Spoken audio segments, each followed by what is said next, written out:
Segunda de Crónicas capítulo 6 verso 20. Mantén abiertos tus ojos de día y de noche sobre esta casa. ¿Puedes levantar tu mano y hacer esa oración conmigo? Decirle: Dios, mantén abiertos tus ojos de día y de noche sobre esta casa. Y Salomón está haciendo esta oración y dice: sobre el lugar del cual has dicho, mi nombre estará allí. Y atiende a la oración que tu siervo eleva en este lugar. Y ahora quiero que me acompañes a Salmos capítulo 132. Libro de los Salmos capítulo 132.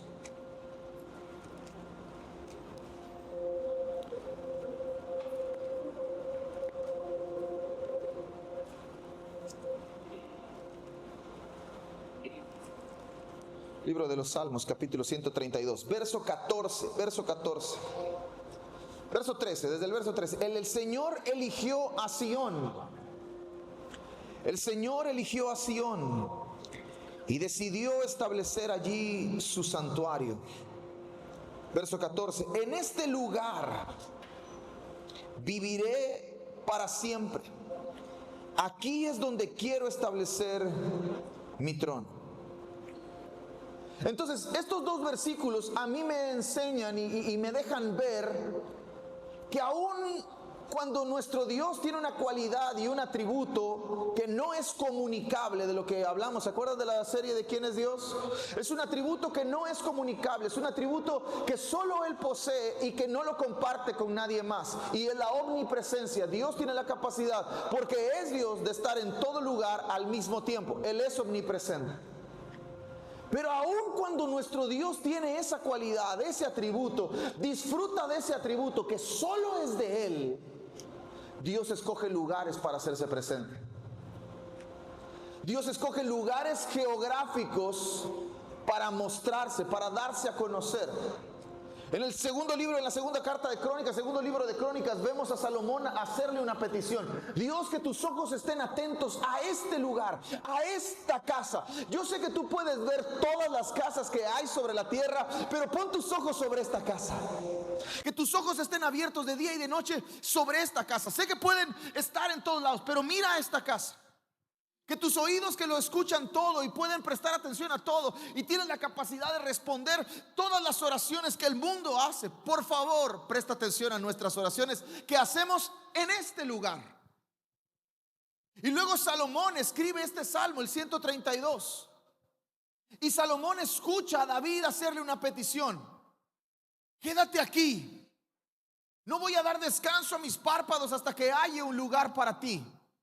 Y la conversación cambia.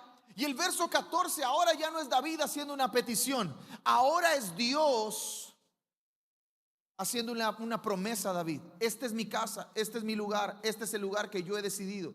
Es el lugar en el que yo quiero permanecer y que yo quiero vivir para siempre. Entonces, aunque Dios puede estar en todo lugar, Dios escoge ciertos lugares para hacerse presente.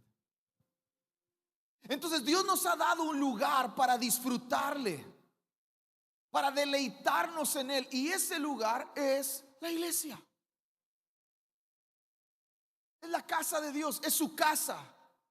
Por eso el mensaje de esta mañana se llama la belleza de la iglesia local.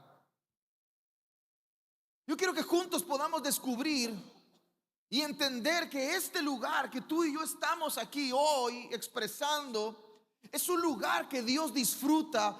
Él disfruta estar en medio de nosotros y nos permite a nosotros disfrutarlo a Él. Ahora, yo considero que nuestra relación con Dios comienza de forma vertical. 100%. Dios tiene un plan con Adri y Dios trazó desde la eternidad una forma de reconciliar a Adri con Él. Envía a su Hijo para el perdón de los pecados de Adri. Jesús muere en la cruz, perdona, anula el acta de los decretos que eran en contra de Adri.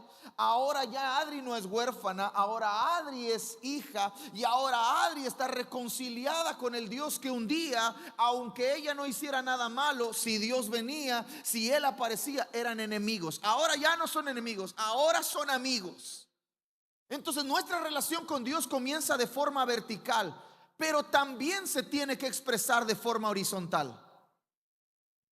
Amamos a Dios con todo nuestro corazón y queremos y nos desafiamos para vivir en el primer mandamiento: amar a Dios con todas nuestras fuerzas, con toda nuestra mente, con todo nuestro corazón, con todo lo que tenemos. Nos enfocamos, por eso cantamos de la belleza de Cristo, por eso ministramos al Señor, porque nuestro enfoque está en amarlo a Él. Pero el amor no está completo si yo no soy capaz de expresarlo horizontalmente. Entonces comienza con amar a Dios, pero continúa con amar a mis hermanos.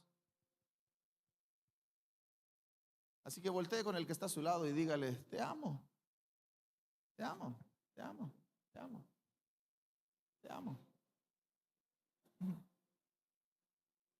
Entonces, si somos discípulos de Jesús, nuestra tarea es hacer lo que Jesús nos pide. Y para Jesús nos hace darnos cuenta que la iglesia tiene un lugar importante en el corazón de Dios. Y es esencial para nosotros como creyentes. De verdad, me cuesta trabajo. Me cuesta mucho trabajo. De verdad, le prometo que lo intento. Le prometo que me esfuerzo y trato de ponerme los zapatos, de ser un poco empático. Trato de hacerlo, pero me cuesta mucho trabajo cuando alguien viene solamente una vez al mes a la iglesia, cuando va una vez ahora solo tenemos 2 semanas de grupo al mes, y de pronto va una vez, y me cuesta mucho trabajo creer que ama a Dios. De verdad, se lo prometo, me esfuerzo por decir: sí, a lo mejor, pues puede ser, me cuesta, pero me cuesta mucho trabajo, porque si yo soy un discípulo de Jesús y estoy amando a Dios con todo mi corazón, no puedo negarle mi amor a mis hermanos, no puedo. Es una incoherencia. Eso sería tan incoherente como que usted hiciera una fiesta y me mandara un mensaje y me dijera: pastor, queremos invitarle a la fiesta, pero no queremos invitar a su esposa. ¿Cómo? Por supuesto que no voy a ir, porque donde ella no es recibida, yo no tengo nada que hacer.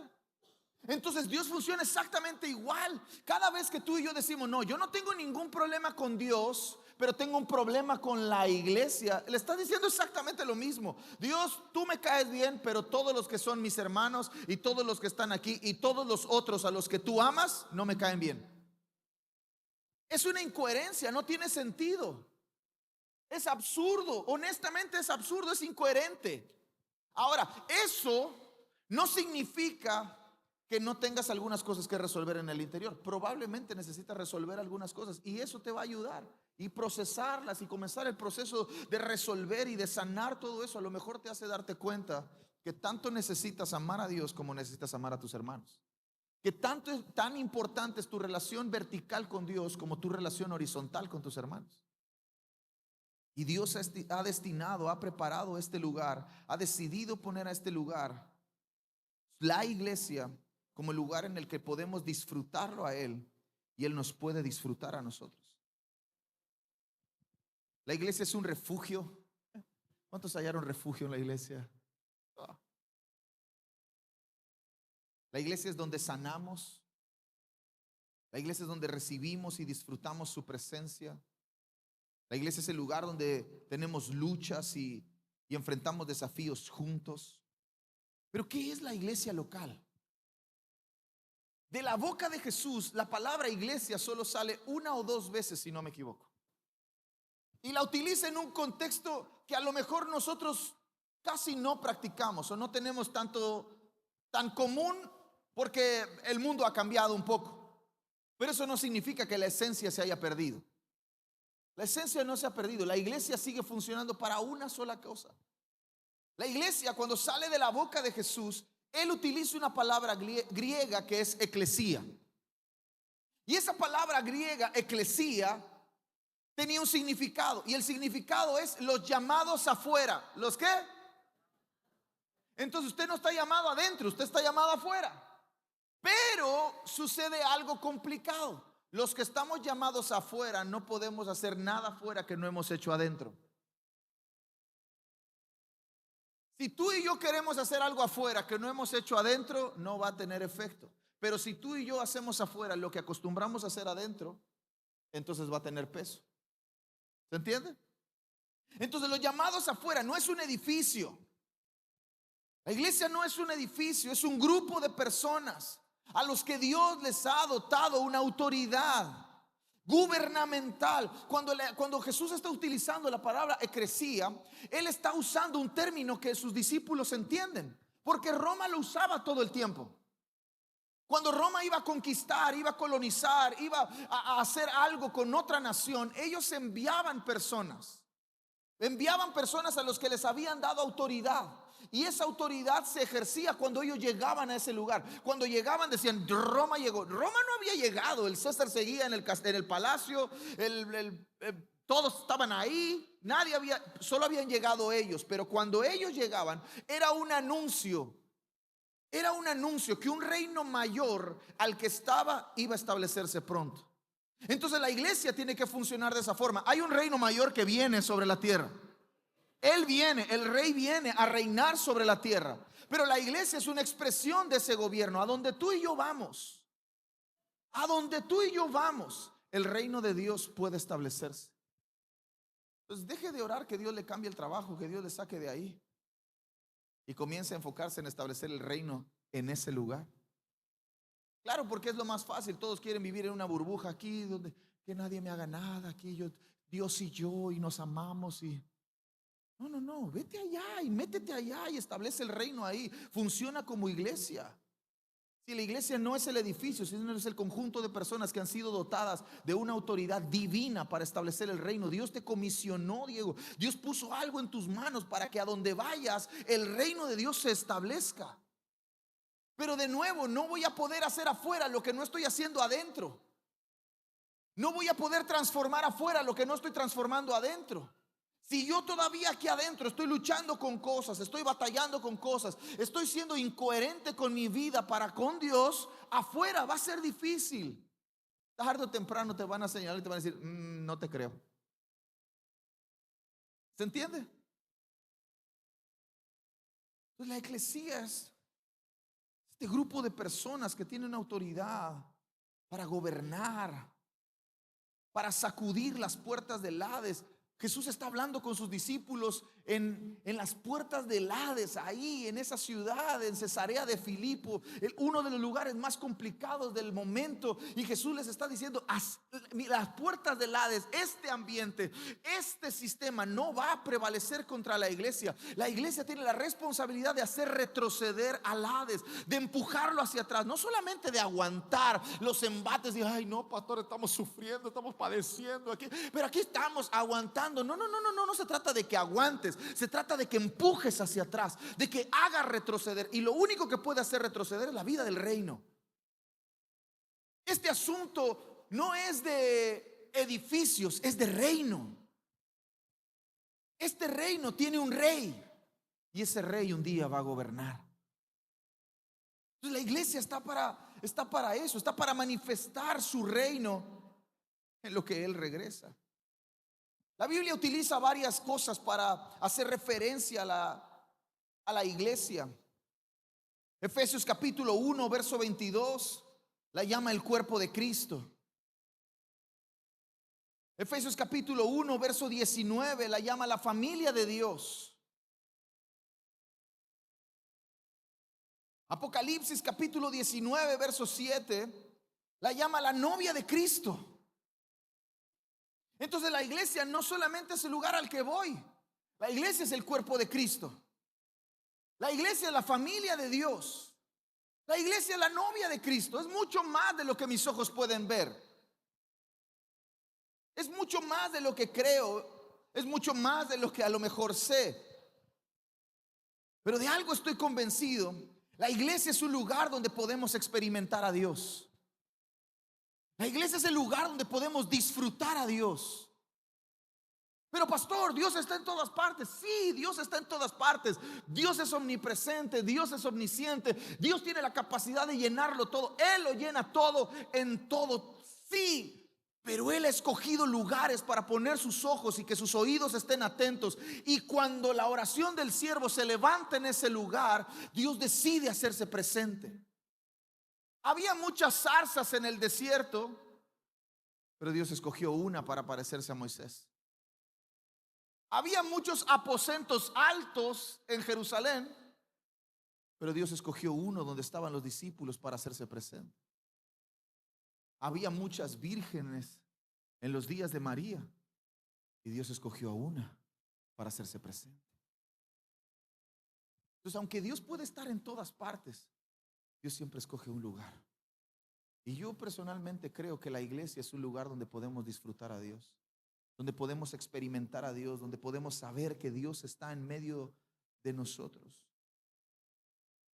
Entonces, para mí es inevitable pensar que quien tiene un problema con la iglesia, la realidad es que tiene un problema con Dios. Y quiero darle algunas funciones específicas de la iglesia local. Quiero darle algunas funciones específicas de la iglesia local.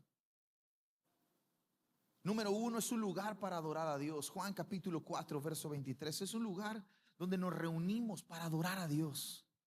Yo sé que algunos adoran en su casa y ponen su música y están ministrando al Señor, pero hay un momento, hay una adoración colectiva cuando nos reunimos, los que amamos a Jesús, nos juntamos y comenzamos a ministrar al Señor y disfrutamos su presencia y nos enfocamos en Él. Juan capítulo 4 nos cuenta la historia donde Jesús está en el pozo con la samaritana. Una conversación que no debió haber sucedido porque judíos y samaritanos no se llevaban. Y Jesús está ahí hablando con ella y la samaritana hace una pregunta referente a la adoración. ¿Dónde se debe adorar? Ustedes dicen que allá y otros dicen que acá, pero no tenemos idea. Y Jesús responde algo y le dice: ustedes adoran lo que no conocen, pero viene el día en el que adorarán a lo que conocen. Viene el día, la hora ha llegado, no era ni será, es ahora, es este momento en el que podemos adorar al Padre en espíritu y en verdad.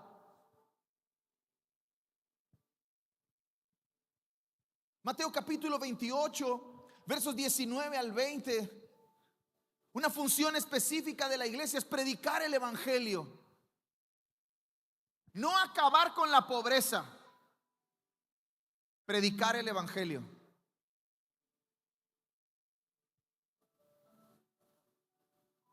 Porque a veces confundimos labor social con evangelismo. ¿Hacemos labor social? Por supuesto, haremos labor social. Para mí Apocalipsis las llama obras de justicia, que son las vestiduras blancas de los santos, obras de justicia. Claro, hacemos obras de justicia. A lo mejor no lo sabe, pero hay un grupo liderado por Adri y Raúl. A lo mejor usted no sabe, pero Adri y Raúl cada determinado tiempo van a los hospitales y llevan cena. Nadie lo reconoce, nadie los aplaude, nadie les dijo vayan, nadie les dijo hagan. Pero están haciendo obras de justicia, actos de justicia. Pero a eso yo no puedo evitar sumarle la predicación del evangelio. El evangelio es Dios reconciliándose con el hombre. El evangelio son las buenas noticias de Dios. Dios se hizo hombre y caminó entre nosotros para perdonar nuestros pecados. Es lo que nos separa de cualquier otra religión en el mundo, Cualquier otra religión en el mundo, budismo, islam, todo el hinduismo, todas las religiones, incluso de pronto algunos cristianos medio raros, nos separa de todos. Todos trazan un camino para cómo el hombre puede llegar a ser igual a Dios. Pero el evangelio nos muestra cómo un Dios se hizo hombre y caminó entre nosotros. Cómo Dios dejó toda su gloria y se humilló para hacerse semejante a nosotros. Dejó todo para caminar entre nosotros y reconciliarnos con Él. Ese es el evangelio. Y la iglesia está para predicar el evangelio. La iglesia no está para predicar sermones motivacionales y mensajes motivacionales y aplaudirte y decirte 48 pasos para que alcances tus sueños. No. Si usted forma parte de Iglesia Restauración Cancún, usted sabe que aquí nosotros creemos que Dios nos arruina los sueños. Dios no está para cumplirte tus sueños, Dios está para cumplir su sueño.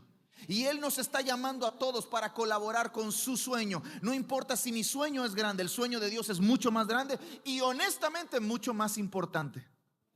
Y la predicación del evangelio me hace centrarme en esa realidad. Yo no importo, esto no se trata de mí, esto se trata de Él. Entonces la iglesia no está para ponerle parches a cosas que van a estar y que van a permanecer hasta que Jesús vuelva. Por ejemplo, yo me he topado con personas que de pronto dicen, pero es que no lo sanó. Estaba enfermo y no lo sanó. ¿Y qué le pasó? Se murió. ¿Y entonces qué hizo Dios? Ok, no lo sanó aquí, pero lo sanó por toda la eternidad. Porque si Jesús no viene pronto, todos vamos a entregar el equipo. Entonces, si yo estoy enfermo y Dios me sana, ¿qué es lo único que está haciendo? Prolongando la entrega de mi equipo. Porque si Él no viene, de todas maneras voy a entregar el equipo. ¿Se entiende? Entonces mi responsabilidad es hacerle saber a la gente que el evangelio tiene el poder de transformar tu eternidad. No solamente es para hacer al malo bueno. El evangelio no solamente es para hacer al que mentía que ya no mienta más, al que no sé, engañaba que ya no engañe más, que al que robaba ya no robe más. No, no, no, no, no. El propósito principal de la iglesia, una función principal de la iglesia es la predicación del evangelio. Es decirle a un huérfano que tiene un padre que lo ama y que ha dado todo para reconciliarse con él.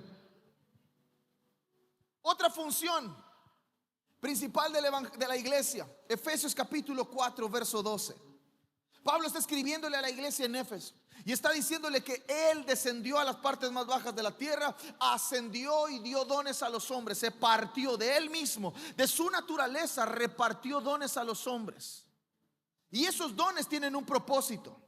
Y el propósito de esos dones, que algunos hemos llamado oficios, pero en realidad son dones, y esos dones se los da a los hombres para un asunto específico, y es la edificación de los santos, el perfeccionamiento de los santos para la obra del ministerio. Y eso no es otra cosa más que discipulado. Discipulado. Entonces, una función principal de la iglesia es discipular y formar, no apapacharte. Discipularte y formarte, no consentirte. Discipularte y formarte. No decirte que eres increíble y todo estará bien. No. Es decirte que hay cosas que necesitas corregir, hay cosas que necesitas arreglar, y la vida que estás viviendo no es la correcta delante de los ojos de Dios. Eso es discipulado. Eso es formación. Y Dios estableció que la iglesia sería el lugar que Él iba a usar para discipular y formar a Jesús en la vida de ellos. Estableció dones a los hombres para la formación, la edificación, el perfeccionamiento de los santos.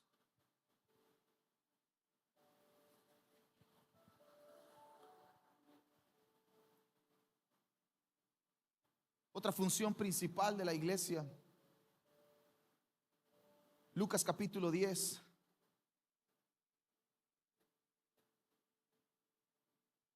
Versos 34. Lucas 10, Lucas 10.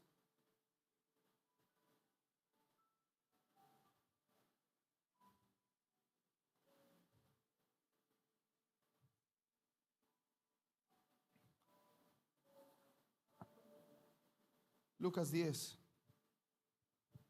Verso 25. En ese momento un intérprete de la ley se levantó para poner a prueba a Jesús. Dijo: Maestro, ¿qué debo hacer para heredar la vida eterna? Jesús le dijo: ¿qué es lo que está escrito en la ley? ¿Qué lees allí? El intérprete de la ley dijo: amarás al Señor con todo tu corazón, con toda tu alma, con todas tus fuerzas y con toda tu mente, y a tu prójimo como a ti mismo. Jesús le dijo: has contestado correctamente, haz esto y vivirás. Pero aquel, queriendo justificarse a sí mismo, le preguntó a Jesús: ¿y quién es mi prójimo? Verso 30, Jesús utiliza una parábola. Jesús utiliza una historia para enseñarnos una función principal de la iglesia. Jesús le respondió: un hombre descendía de Jerusalén a Jericó y cayó en manos de unos ladrones que le robaron todo lo que tenía y lo hirieron dejándolo casi muerto.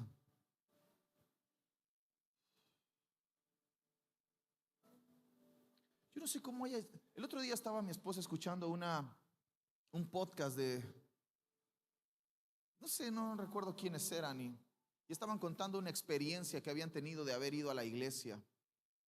Y a una iglesia que ellos llamaban fancy, así, nice y cool y no sé qué.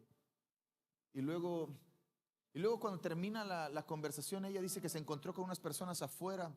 Y ella dijo: ¿por qué todos los cristianos, todos los que son cristianos llegan igual? Y comenzó a menospreciar ese momento en el que Jesús nos alcanzó. Pero yo leo esta historia y no puedo evitar pensar en mí. Yo llegué aquí casi muerto. A mí el mundo me dejó allá afuera casi muerto. Literalmente casi muerto. Yo esta historia no, para mí esta historia no es ficción. Yo no sé cómo haya sido. A lo mejor todavía no has casi muerto y por eso todavía no, Cristo no se te ha sido revelado. Espero que tus ojos puedan ser abiertos antes de eso, porque si no va a ser muy complicado. Pero algunos de nosotros llegamos casi muertos. El mundo nos había dejado así. Nos habían robado todo lo que teníamos, nos habían herido de todas las formas que se podían herir a alguien y nos dejaron casi muertos. Por el camino descendía un sacerdote y aunque lo vio, siguió de largo. Cerca de aquel lugar pasó también un levita y aunque lo vio, siguió de largo. Estas dos figuras representan, y Jesús está diciéndole a este hombre que le está haciendo una pregunta, que lo está queriendo desafiar, que lo está queriendo tentar. Jesús le está dejando ver que la religión no cambia a nadie. Por eso algunos de nosotros pasamos años en la iglesia y nunca sucede nada en nosotros, porque a lo mejor hemos tenido un encuentro y una experiencia con la religión, pero nunca hemos tenido un encuentro con ese buen samaritano que tiene el poder de transformar nuestra vida. A lo mejor todo lo que sabemos de Dios es a través de una religión. Tenemos pasos, tenemos fórmulas, tenemos métodos, sabemos de cosas, sé hacer esto, sé que tengo que hacer esto, para alcanzar esto. Eso es religión. Y Jesús está diciéndole a este hombre que le está preguntando, un intérprete de la ley, que según se sabía la ley de memoria, el intérprete de la ley, Jesús le está diciendo: la religión no cambia a nadie. Es más, la religión te ignora. Te ve y te ignora. Pero el verso 32, 33. Pero un buen samaritano que iba de camino. Un buen samaritano que iba de camino. Y otra vez, otra historia, otro paralelismo de dos hombres que no se llevaban. Este hombre que descendía de Jerusalén a Jericó había subido a adorar. Había ido a la iglesia. Era un judío. Y otra vez, otro hombre que era su enemigo se detuvo para ayudar. No importa qué tan bueno te creas, sin Cristo tú y yo somos enemigos de Dios todavía. Necesitamos a Jesús para reconciliarnos con Él. Y el buen samaritano se detiene, se acercó al hombre y al verlo se compadeció de él y le curó las heridas con aceite y vino y se las vendó y luego lo puso sobre su cabalgadura y lo llevó a una posada y cuidó de él.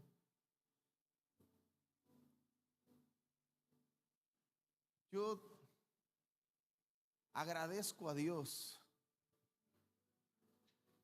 Si puedo todos los días, todos los días.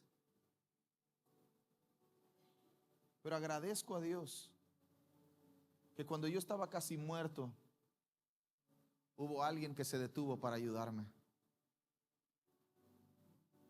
Agradezco a Dios que hubo alguien que se tomó el tiempo de ir a verme a mi casa, de hablarme del evangelio, de decirme que Dios tenía un plan para mí, que mi historia podía cambiar, que lo que yo creía que era el final no era el final. Agradezco a Dios por eso. Agradezco a Dios que se tomó el tiempo de subirme a su auto.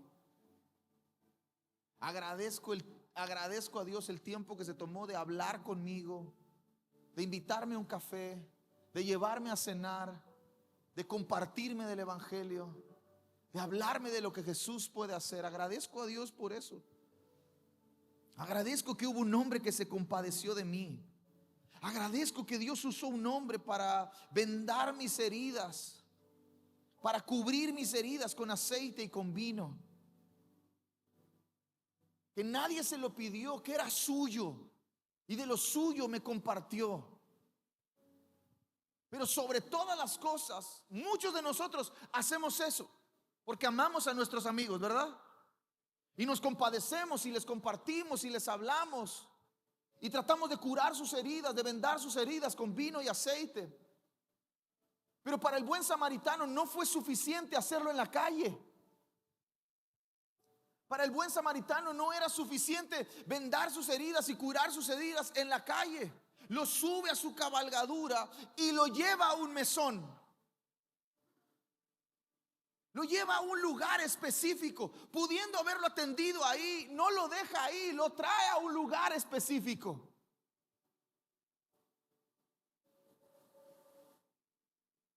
Lo llevó a una posada y ahí cuidó de él. Y la posada es una figura de la iglesia. El mesón es una figura de la iglesia. Dios hubiera sido más o menos bueno si alguien te comparte el evangelio y te deja por allá. Pero Dios te ama tanto que no te dejaron por allá, te trajeron acá. Pero pastor, la iglesia, es que... A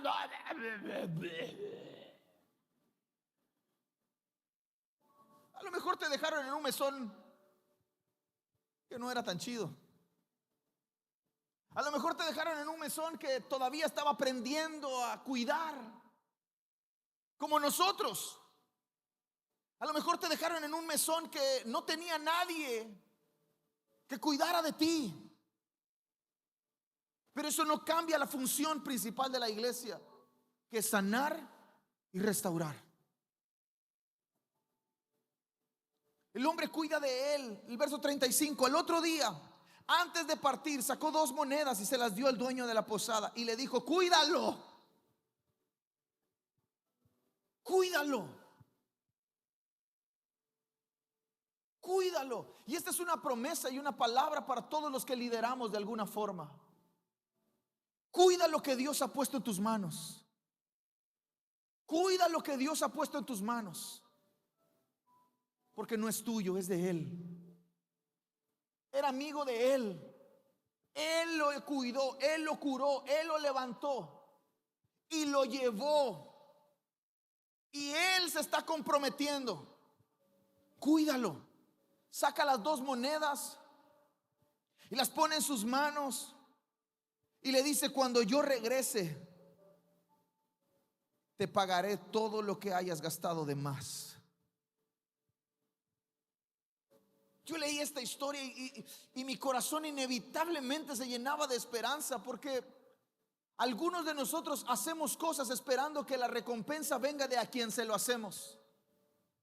No, lo voy a ayudar y espero que me agradezca. No, le voy a dar y espero que me dé. Voy a hacer algo por él y espero que me lo devuelva. No.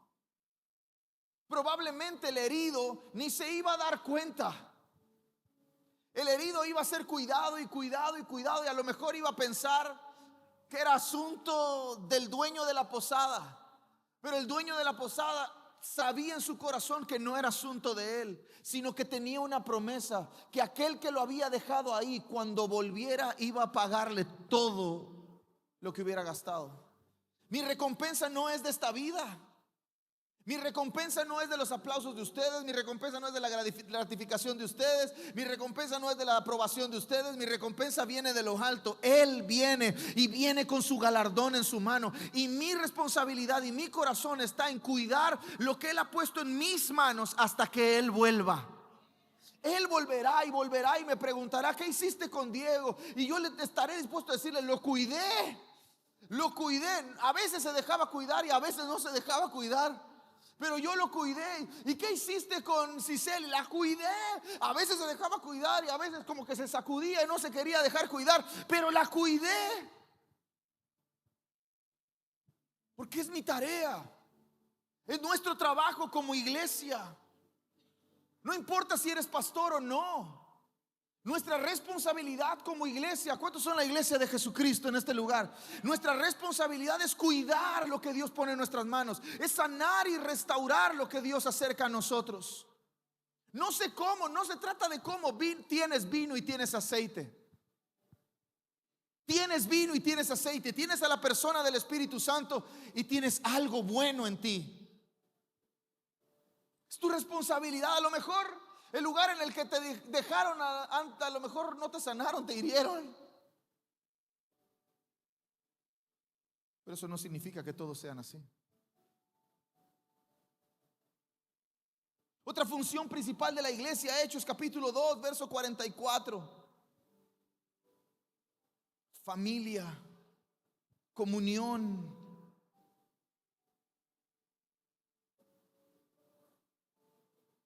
Estar dispuesto a sacrificar lo mío por los otros.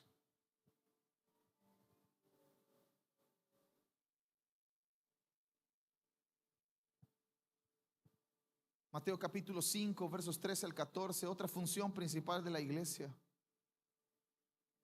manifestar el reino de Dios, reflejar la vida de Cristo.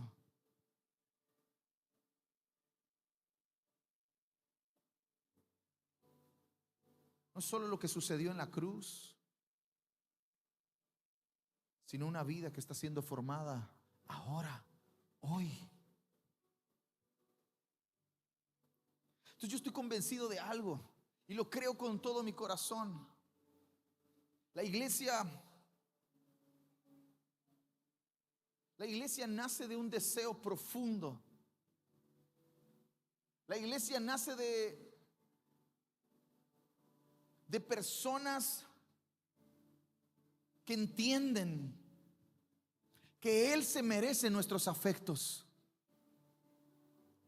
La iglesia no nace de personas que dicen, pues bueno, vamos a hacer una iglesia, vamos a juntarnos, ya tengo un grupito, vamos a juntar. No.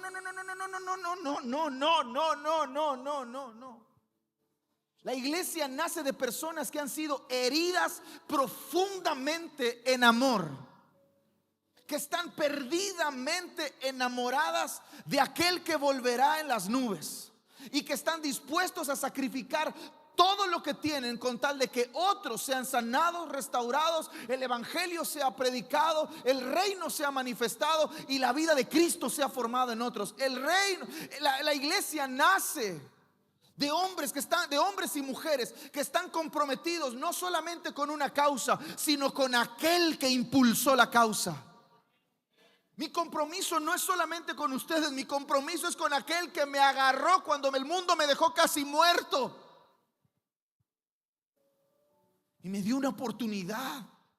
Me perdonó, me rescató, me restauró, me dejó en una casa, puso el cuidado, puso a personas para que me cuiden, me formaron, me sanaron, me restauraron, me enviaron y ahora yo tengo que hacer lo mismo.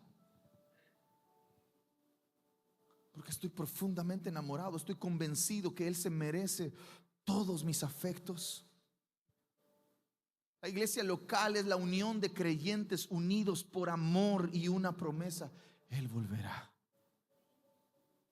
Él volverá, Él volverá.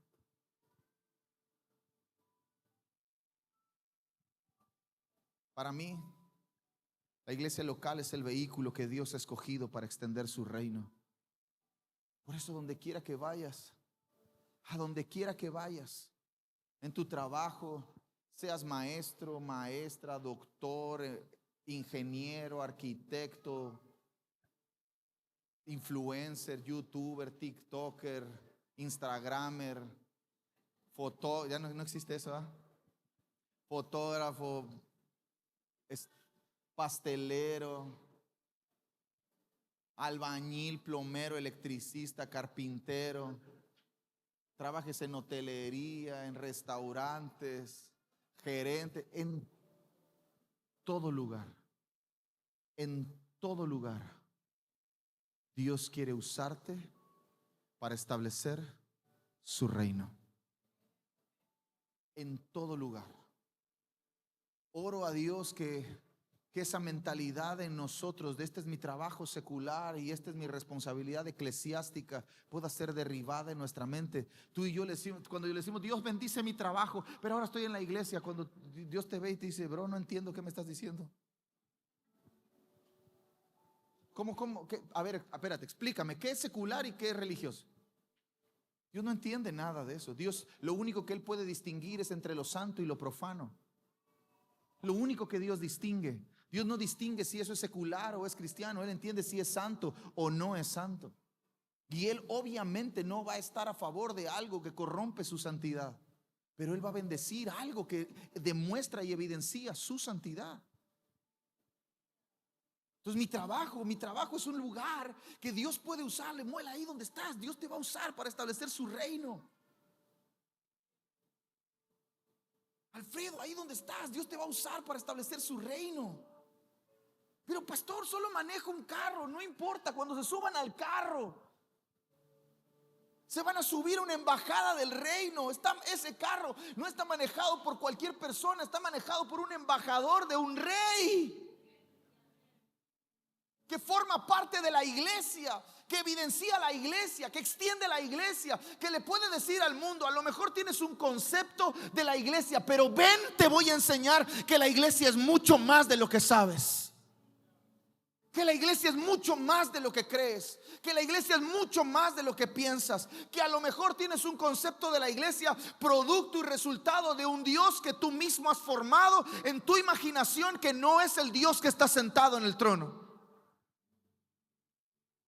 Tú has creado a tu Dios, por lo tanto has creado su cuerpo. Ese es el problema de Israel en el desierto. No es el becerro de oro. El problema no era el becerro de oro. El problema ni siquiera era la idolatría. El problema es que ellos llamaron a eso el Dios que los sacó de Egipto. Oh, y ahí sí Dios dijo, los voy a desaparecer. Moisés, te voy a dar otro pueblo con entendimiento. Estos son de dura cerviz, estos no entienden nada. Y el corazón intercesor de Moisés, similar al de Cristo en este momento, intercediendo por nosotros a la diestra del Padre, dice, ¿cómo vas a desaparecerlos? ¿Qué van a decir las naciones de ti? Que nos sacaste para matarlos. Y Dios dice, este sabe quién soy. La iglesia tiene un mensaje clave, contundente, sobre todo para esta temporada. Pablo le escribe a Timoteo una carta y le dice, Timoteo, en los postreros días los tiempos serán peligrosos.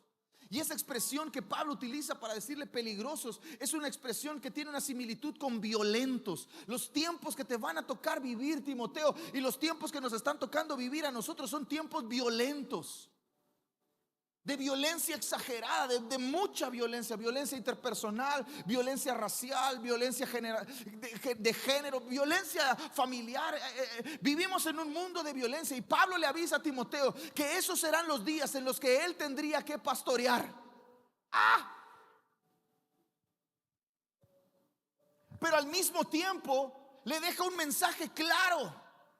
La iglesia no tiene muchos mensajes. Podemos predicar de un montón de cosas y hablar de un montón de cosas, pero la centralidad del mensaje de la iglesia tiene que ver con la muerte de Cristo, con la encarnación de nuestro Dios, caminando entre nosotros para ir a una cruz, morir por nuestros pecados, reconciliarnos con Dios, cerrar el abismo que nuestros pecados habían abierto para con Dios, devolvernos al lugar al que pertenecíamos desde la eternidad, volver a comprar lo que el diablo robó.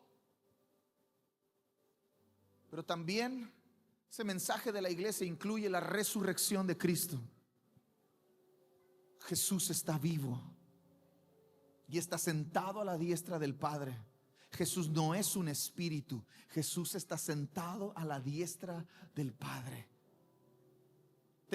Pablo le dice a la iglesia en Corinto, si Jesús no hubiera resucitado, nuestra fe sería vana, inservible, y seríamos de los hombres más miserables de esta vida. ¿Alguien puede dar gracias a Dios que Jesús resucitó? Que aunque el final de todas las cosas, el postrer enemigo a ser vencido, es la muerte. Aunque el final de todas las cosas, al final de todas las cosas, el postrer enemigo a ser vencido es la muerte. Aunque ese será el final de todas las cosas, en la cruz Jesús entregando su vida, porque nadie se la quitó, Él la dio. Y si Él la dio, Él mismo la puede volver a tomar. Wow. Por eso tú y yo no estamos en cualquier lugar. No es, ay, es domingo, voy a la iglesia, hoy tengo ganas de ir a la iglesia. No, ¿qué? ¿Cómo que? No, espérate. Esta es la asamblea de todos los santos. Joel capítulo 1, capítulo 2. En los días de crisis, cuando la alarma comenzó a sonar, cuando el shofar comenzó a sonar, los sacerdotes, todas las clases sociales comenzaron a decir: juntemos a la asamblea, reunamos a la asamblea. Y esa expresión asamblea es la misma expresión que el Nuevo Testamento utiliza para hablar de la iglesia. Esta es la asamblea de todos los santos, donde nos reunimos en los días complicados para creer que Dios tiene una promesa sobre toda la tierra.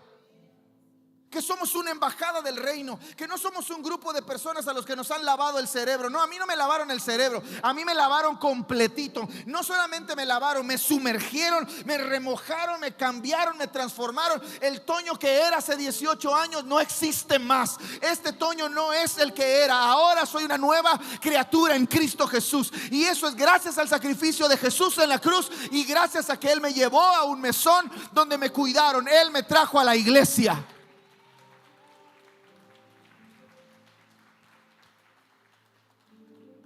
Si la iglesia no fuera importante, si Dios solamente estuviera pensando en alcanzarte a ti,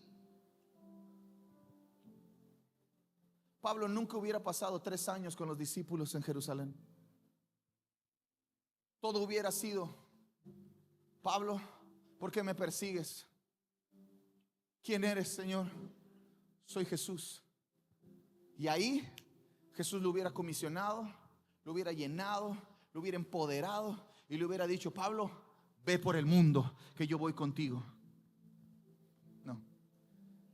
El Señor se le aparece a Pablo, a Saulo de Tarso, y le dice: ve a la calle derecha, yo te voy a reunir con un hombre. Estoy hablando con un hombre. Al mismo tiempo que estoy aquí contigo, estoy hablando con un hombre, y ese hombre va a orar por ti. Tus ojos serán abiertos. Te voy a mostrar todo lo que has de padecer por mi nombre. Y Saulo pasa 3 años en Jerusalén con los discípulos, siendo discipulado por la iglesia. Ayer se sentó un matrimonio conmigo en la conferencia donde estaba, y me dijo: es que estamos teniendo problemas. Me decían: no le podemos poner pausa, ¿verdad? Porque seguro lo van a ver. ¿Podemos poner pausa? O lo cortan, ¿no? Sí, porque me dijeron: me gustó cómo predicó. Ya, ahora ya van a vernos. Y se sentaron conmigo y ella me decía: es que nuestros problemas matrimoniales son porque yo tengo un llamado y él no. Es que yo siento que Dios me está llamando a las misiones. Le dije: ok, ¿a dónde quieres ir? No sé, siento que tengo que ir hacia afuera. Y le digo: ¿y qué estás haciendo en tu iglesia? Nada. Y la vi a los ojos y le dije: yo no creo en un llamado misionero. Yo creo en un envío misionero. Yo no creo en que Dios te llame desconectado de la iglesia, porque si no puedes hacer adentro lo que quieres hacer afuera, no va a funcionar. La iglesia tiene un mensaje: la muerte, la resurrección de Jesús, y el mensaje completo tiene que ver con el retorno del Rey. Jesús volverá. Jesús es lo que le da sentido a todo lo que hacemos. ¿Qué vamos a pasar aquí toda la... Vamos a estar acá? No, Jesús volverá. Él volverá.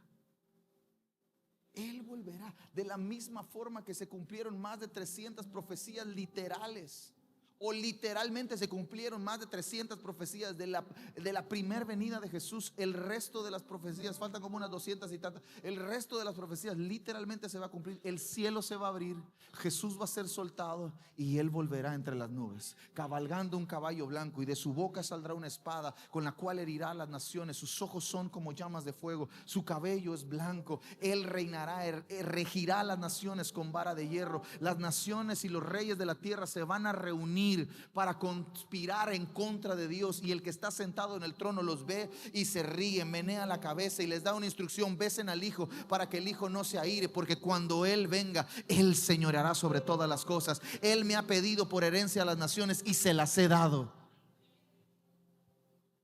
¿Quién prepara eso? La iglesia. La iglesia.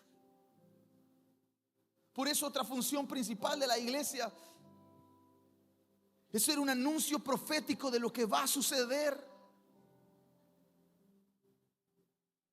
La iglesia local también es un lugar de deleite. Es un lugar donde Él se deleita en su pueblo y su pueblo se deleita en Él.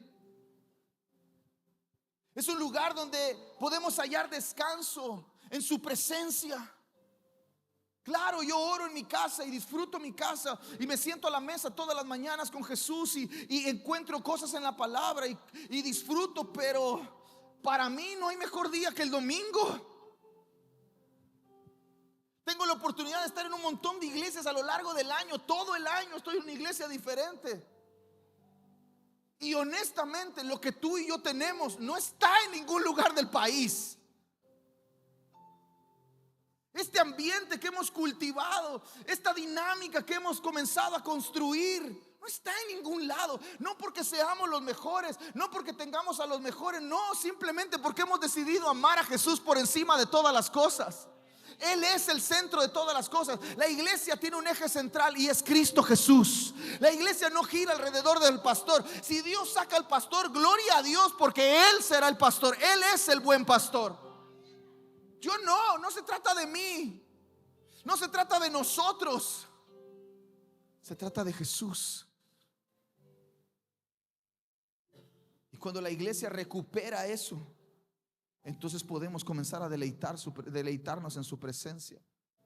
Salmos capítulo 84, verso 1 al 4. Él dice que esta es su morada. Si lo pueden poner, Salmos 84. Quiero ir terminando.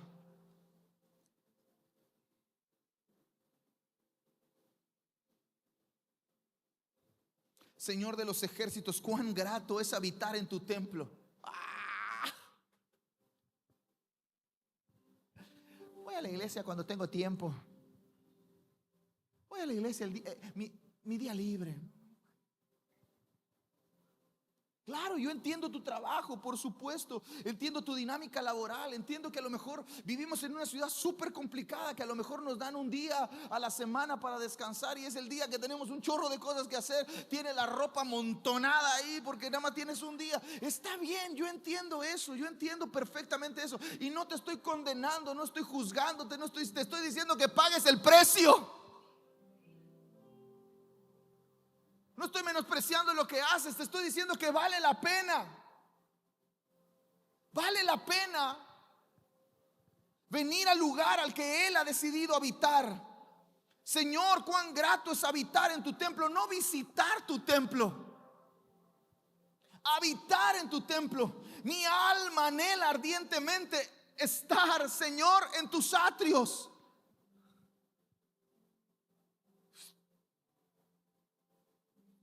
Yo despierto en una ciudad y tengo la oportunidad de ir a una iglesia y digo, ¿por qué no han subido historias de la iglesia? ¿A qué hora suben las historias? Y me encanta ver, cuando no estoy, me encanta ver, porque cuando veo me siento parte. Digo, esa es mi casa, yo quiero estar ahí, yo no quiero estar aquí. Ya lo dije por todos lados a donde voy, yo no quiero estar aquí, yo quiero estar en mi casa. ¿Cómo le hace para viajar? No, a mí no me importa cómo le hago para viajar. ¿Cómo le hago para no viajar? Que alguien me diga cómo le hacemos para no. No quiero ir a ningún lado, yo quiero estar aquí. Anhelo, mi alma anhela estar aquí. Mi alma anhela adorar con ustedes, ministrar al Señor juntos, funcionar como familia y decirle: Señor, cuánto te amamos. Este es el lugar que tú has decidido habitar y nosotros queremos vivir ahí.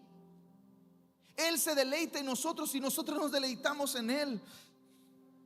A ti, Dios de la vida, elevan su canto, mi corazón y todo mi ser. Verso 3: hasta los gorriones y las golondrinas hallan donde anidar a sus polluelos. Cerca de tus altares, Señor de los ejércitos, Rey mío y Dios mío, todos tienen un lugar en la mesa. Verso 4: cuán felices son. ¿Cuán qué? ¿Cuán qué? ¿Cuán qué? Cambie la cara entonces. Cantamos en la iglesia: Cristo te amo. No, ni le digas. Ni le digas, que ni se entere. Cuán felices son. Cuán felices son. Verso 4: cuán bienaventurados son los que moran en tu casa, continuamente te alaban. A donde voy, gente me pregunta: ¿y tienen reuniones entre semana? No. ¿Qué hacen entre semana? Nos reunimos en casas. Tenemos grupos en casas y la iglesia funciona en casas. Y el único día que vamos a la iglesia es el domingo. Es nuestro mejor día. Es nuestro día más feliz. Porque nos reunimos todos los hermanos. Nos reunimos como familia para ministrar al Señor, para alabar su nombre continuamente. Él nos llama a su casa. Porque la iglesia local tiene este destino. Porque no se trata de estructuras, es su presencia. Es donde nos reunimos como familias, es donde celebramos juntos, es donde nos nutrimos con la palabra viva, es donde somos edificados. Jeremías capítulo 15.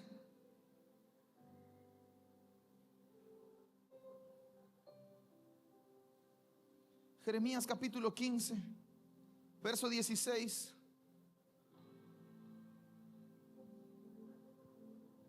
Señor Dios de los ejércitos, cuando hallé tus palabras, literalmente las devoré. Tus palabras son el gozo y la alegría de mi corazón, porque tu nombre ha sido invocado sobre mí. ¿Te acuerdas de la oración de Salomón en Segunda de Crónicas? Presta atención aquí, a este lugar donde tu nombre es invocado. Y en todo lugar donde el nombre de Dios es invocado, Él invoca su nombre sobre ese lugar. Cuando tú y yo venimos, a lo mejor predico yo, a lo mejor predica Víctor, a lo mejor predica Raúl, predica Lemuel, Diego, Johnny, Oliver, Alex, quien predique. No se trata de quien predique, se trata que estamos siendo expuestos a la palabra de Dios. Y la voz de Dios es el gozo y la fortaleza de nuestro corazón. He hallado gozo y alegría en mi corazón por tus palabras. Somos edificados en la iglesia. Es nuestra familia, es la casa de Dios, es nuestra casa. Es donde estamos juntos, es donde celebramos la fidelidad de Dios. Y por último, la iglesia local es un preámbulo, es un entrenamiento, es un anuncio profético, es un ensayo. Apocalipsis 19.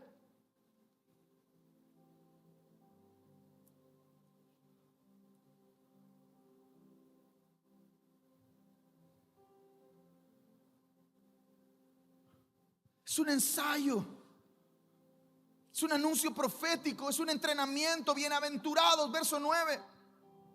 Entonces el ángel me dijo: escribe: bienaventurados los que han sido invitados a la cena de las bodas del Cordero. Y también me dijo estas palabras verdaderas. Yo me postré a sus pies para adorarlo, pero él me dijo: no hagas eso.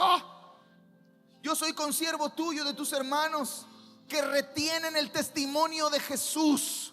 Adora a Dios, Pues el testimonio de Jesús es el espíritu de la profecía. Es un anuncio, es un ensayo. Nos reunimos todos los que hemos sido invitados a las bodas del Cordero. Nos reunimos todos los que hemos retenido el testimonio de Jesús. Y a lo único que hacemos es adorar a Dios. Hoy aquí hacemos temporalmente lo que un día haremos por toda la eternidad. Si hoy a ti y a mí nos cuesta adorar, ¿para qué quieres que venga? ¿Para qué quieres que te lleve? Ay, a mí me encantaría ir al cielo. ¿A qué quieres ir al cielo? Si aquí estás. Cuando llegues ahí, te van a ver y van a hacer así. Uy, eso se pega. Por eso entrenamos aquí. Por eso nos preparamos aquí. Por eso nos reunimos juntos para ministrar al Señor, para decirle: Jesús, cómo te amamos. Esta es tu casa. Hay belleza en el rostro de Jesús, por supuesto que sí. Pero también hay belleza en su iglesia local. También hay belleza en su cuerpo. No sé cómo sea la idea que tengas de la iglesia. No sé cómo haya sido tu experiencia con la iglesia. No sé, ni siquiera sé cómo esté siendo tu experiencia con esta iglesia. No sé. ¿Me perdona? ¿Me perdona? ¿Me perdona? ¿Sí? ¿Cuántos me perdonan? ¿Sí? ¿Me perdonan? ¿Me perdonan? ¿Me perdonan? Tampoco me interesa.